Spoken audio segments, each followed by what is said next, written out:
साथियों, समस्याएं कभी ख़त्म नहीं होती।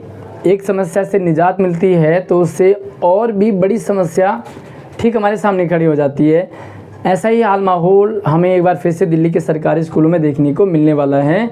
यानी कि एक बार फिर से हलचल मचने वाली है दिल्ली के सरकारी स्कूलों में CM श्री स्कूलों के कारण, जिसका सीधा असर स्टूडेंट्स पर पड़ेगा, टीचर्स पर पड़ेगा, शिक्षा व्यवस्था पर पड़ेगा और ख़ास करके गेस्ट टीचर इससे बहुत ज़्यादा प्रभावित होने वाले हैं। तो क्या हलचल है, क्या अपडेट है, कैसे प्रभावित होगा पूरा शिक्षा व्यवस्था, सारी जानकारी आपको वीडियो में दी गई है। तो बने रहिए वीडियो के साथ एंड तक। आगे बढ़ें उससे पहले वीडियो को लाइक के साथ हाइप कर लेना, अपने दोस्तों को भी शेयर कर दीजिएगा।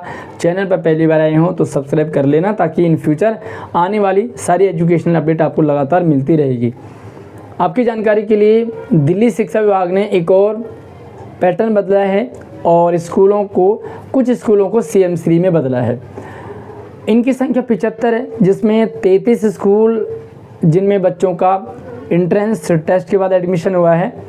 बाकी जो रिमेनिंग 42 स्कूल हैं वो नॉर्मल स्कूल हैं, उन्हीं को बदल दिया गया है CM श्री में। अब यहाँ पर क्या सिस्टम है कि जो 75 स्कूल हैं उसमें लगभग चाहे वो TGT हो, PGT हो, PRT हो, सभी टीचर्स हैं। क्योंकि जिन स्कूलों में एडमिशन हुआ है बच्चों का टेस्ट बेस पर, वो तो 6ठी से खुले हैं, 6ठी से 12वीं तक। लेकिन जो स्कूल पहले से नॉर्मल स्कूल थे 42 स्कूल, उनमें से प्राइमरी भी थी इनमें, और प्राइमरी है, दूसरी तीसरी है, सभी क्लासेस की उसमें पढ़ाई हो रही थी। जब उनको बदल दिया गया तो इन स्कूलों का जो स्टाफ है वो बदलने वाला है। सीधी बात ये है कि जो CM श्री स्कूल हैं उनमें ट्रांसफ़र नए टीचर्स आने वाले हैं, और जो इसमें ऑलरेडी पहले से पढ़ा रहे हैं उनका ट्रांसफ़र होने वाला है। सीधी सी बात है कि जो CM श्री स्कूल में पहले से टीचर्स पढ़ा रहे हैं उनको ट्रांसफ़र कर दिया जाएगा और इन स्कूलों में नए टीचर्स आने वाले हैं। तो पूरी तरह से हलचल मचने वाली है। अच्छा, ट्रांसफ़र क्यों हो रहा है पहले मैं वो बता देता हूँ आपको, और क्या हलचल मचने वाली है वो हम बाद में बात करेंगे। कैसे आपको इससे रिलैक्स मिलेगा और कितना फ़ायदा कितना नुकसान है। सबसे पहली बात तो ये कि CM श्री के जो स्कूल हैं वो नया पैटर्न पे फॉलो किया जा रहा है। इसमें बहुत सारा कुछ नया होने वाला है, और ख़ास करके टीचर्स ऐसे होने वाले हैं जो स्मार्ट हैं। स्मार्ट का मतलब है कि उन टीचर्स को गूगल के, जैसे गूगल क्लासरूम हो गया, गूगल सीट हो गया, गूगल मीट हो गया, तो गूगल के जितने प्रोडक्ट हैं, कहने का मतलब ये है कि जो स्मार्ट टीचिंग है वो सारा इन टीचर्स को ट्रेन किया जा रहा है। मतलब उन्हीं टीचर्स को यहाँ पर रखा जा रहा है जो टीचर्स स्मार्ट हैं, यानी कि डिजिटल हैं। अब जो इस स्कूल में हैं उनको हटा दिया जाएगा, क्योंकि CM श्री स्कूलों के लिए टीचर्स के इंटरव्यू हो चुके हैं। इंटरव्यू बहुत पहले हो चुके थे और अब इन स्कूलों में टीचर्स आना शुरू हो गए हैं। बहुत बड़ी लिस्ट आ चुकी है, और बाकी जितने भी टीचर्स बचे हुए हैं उनकी भी लिस्ट आपको बहुत जल्दी देखने को मिलने वाली है। अब सबसे बड़ी समस्या ये आएगी कि मान लीजिए आपका कोई स्कूल है, ठीक है, as a student, as a teacher आप समझे, आपका कोई भी स्कूल है वो नॉर्मल स्कूल है। तो नॉर्मल स्कूल है आपका, वहाँ पर कोई दिक्कत नहीं है। लेकिन अगर आपका CM श्री स्कूल है तो CM श्री स्कूल में जो टीचर्स पढ़ा रहे हैं वो हट जाएंगे वहाँ से। अच्छा, वो हट जाएंगे तो जो बच्चों का एक कनेक्टिविटी होती है टीचर्स के साथ, जो भी कुछ है वो कट हो जाएगा, ब्रेक हो जाएगा।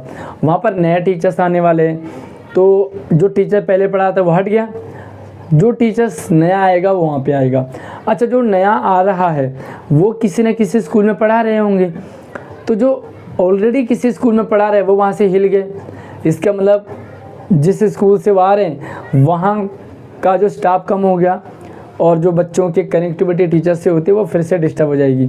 नए स्कूल में वो जा रहे हैं, अब जो इस स्कूल में थे अब वो फिर से उनको एडजस्ट किया जाएगा। भाई मान लीजिए इस स्कूल में 5 सीट थी, ठीक है, एक सब्जेक्ट की, और यहाँ से कोई टीचर आया तो 5 ही सीट है ना, टीचर 5 है तो एक को हटना पड़ेगा, तो इस टीचर्स को फिर से एडजस्ट करना पड़ेगा। तो टोटली जो है CM श्री स्कूल में नया स्टाफ आएगा, जिस स्कूल से वो टीचर्स आ रहा है वो डिस्टर्ब होगा, और जो टीचर यहाँ से हट रहा है वो फिर किसी दूसरे स्कूल में उसे एडजस्ट किया जाएगा। पूरी तरह से सिस्टम चेंज हो रहा है।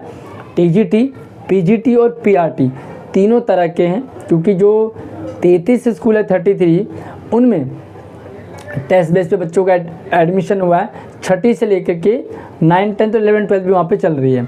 तो मान के चले छठी से 12वीं तक ये स्कूल चल रहे हैं, लेकिन जो बाकी 42 स्कूल हैं उसमें nursery, KG, first, second, third सारे पहली से लेकर के 12वीं क्लास तक सभी क्लासें चल रही हैं।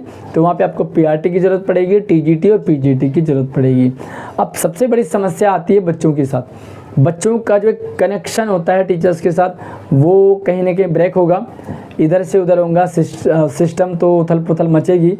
साथ में जो उन CMC स्कूलों में गेस्ट टीचर थे वो डिस्टर्ब होंगे, भाई यहाँ से जाएंगे तो वो हटेंगे, और वो हटेंगे तो फिर से लगभग ये मान के चले कि 75 स्कूल हैं। एक स्कूल में अगर हमें एक सब्जेक्ट के 5 टीचर्स भी चाहिए मिनिमम, तो अगर हमारे पास 10वीं तक 6 सब्जेक्ट है तो 6 पंजे 30, और अगर हमारे पास 11, 12 भी है और उसमें अलग अलग सब्जेक्ट है, तो आप ये मान के चलो ओवरऑल एक स्कूल के लिए 40 से 50 टीचर्स की हलचल मचने वाली है, इधर से उधर होने वाले हैं। अब जो गेस्ट टीचर है उनका फिर से लगभग महीना 2 महीना ख़राब होने वाला है, भाई उनको वहाँ से हटाया जाएगा।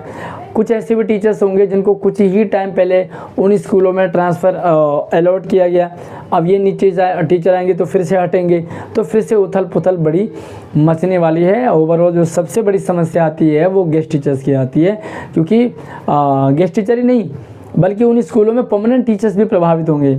मान लीजिए किसी सब्जेक्ट में 5 टीचर्स थे, 5 परमानेंट थे, अब कोई नया टीचर आएगा तो इन परमानेंट टीचर्स को तो हिट करेगा ना, इनको रिप्लेस कर देगा, तो ये रिप्लेस होंगे और ये कई टीचर्स को जो है म्यूचुअल कर दिया जाएगा। मान लीजिए इस स्कूल का टीचर यहाँ आया तो इनको यहाँ पे म्यूचुअल कर दिया जाएगा, या दूसरा ऑप्शन है कि हो सकता है ये टीचर वहाँ नहीं जाना चाह रहे हो तो इनको ऑप्शन मांगा जाएगा कि भाई आप कहाँ जाना चाहते हो। अगर उनको उनका मनपसंद स्कूल मिल गया तो वह परमानेंट टीचर्स भी प्रभावित होंगे। अब समस्या ये है कि जो आ रहे हैं उनका टेस्ट हुआ था, इंटरव्यू हुआ था, टेस्ट मतलब इंटरव्यू, और इंटरव्यू के बाद इन टीचर्स को यहाँ पर अपॉइंट किया जा रहा है। गेस्ट टीचर पूरा हिलने वाला है, बच्चों का सिस्टम मिलेगा। लेकिन हाँ, एक फ़ायदा ज़रूर है कि जो हमारे CM3 के स्कूल हैं वहाँ पर बहुत बढ़िया सिस्टम बनने वाला है। आपको अच्छा सारा smart teacher, smart board, smart classroom, सारा सिस्टम आपको स्मार्ट मिलने वाला है। तो ये अच्छा है उन बच्चों के लिए जो CM3 स्कूलों में पढ़ रहे हैं। एक चीज़ यहाँ पर कई बार बच्चों की तरफ से, पेरेंट्स की तरफ से सवाल उठाया गया था कि ठीक है 33 स्कूलों में तो एडमिशन बेस पर हुआ, लेकिन जो बाकी 42 हैं उनका क्या? तो यार ठीक है, किस्मत वाली बात है, उनका स्कूल CM3 में बदल गया, तो ये किस्मत हर किसी को नहीं मिलती है, लेकिन अगर उनकी अच्छी किस्मत है तो उनको ऐसी अपॉर्चुनिटी मिल रही है। बाकी देखिए ये सिस्टम बहुत इधर उधर उथल पुथल मचेगा, लगभग पूरा नवंबर का महीना ऐसा ही चलेगा, और ये टीचर्स आने वाले जल्दी सारा पूरी तरह से हो जाएगा। तो नवंबर और दिसंबर का महीना, और फिर से दिसंबर से फिर से पढ़ाई हो जाएगी, और जो हमारा बोर्ड है इसी दौरान mid term exam, pre board भी होंगे, तो प्री बोर्ड की डेट शीट भी वगैरह आ चुकी है और वो भी आपके साथ शेयर कर दिया जाएगा। लेकिन ठीक है, हलचल मचेगी, बच्चों को बेनिफिट मिलने वाला है जो CM3 स्कूलों में पढ़ रहे हैं, बट बाकी बच्चे सफ़र ज़रूर करेंगे। और बाकी आपका क्या कहना है, आप कमेंट में ज़रूर अपनी राय रखिए CM3 स्कूलों को लेकर के, इस उथल पुथल को लेकर के आपकी जो भी प्रतिक्रिया है, जो भी ओपिनियन है, कमेंट में ज़रूर रखें। आप हमसे व्हाट्सएप और इंस्टाग्राम से भी संपर्क कर सकते हैं, नंबर ID वीडियो के डिस्क्रिप्शन में। अगली वीडियो में नई अपडेट के साथ मिलते हैं, तब तक आप अपना ख्याल रखिए। जय हिंद।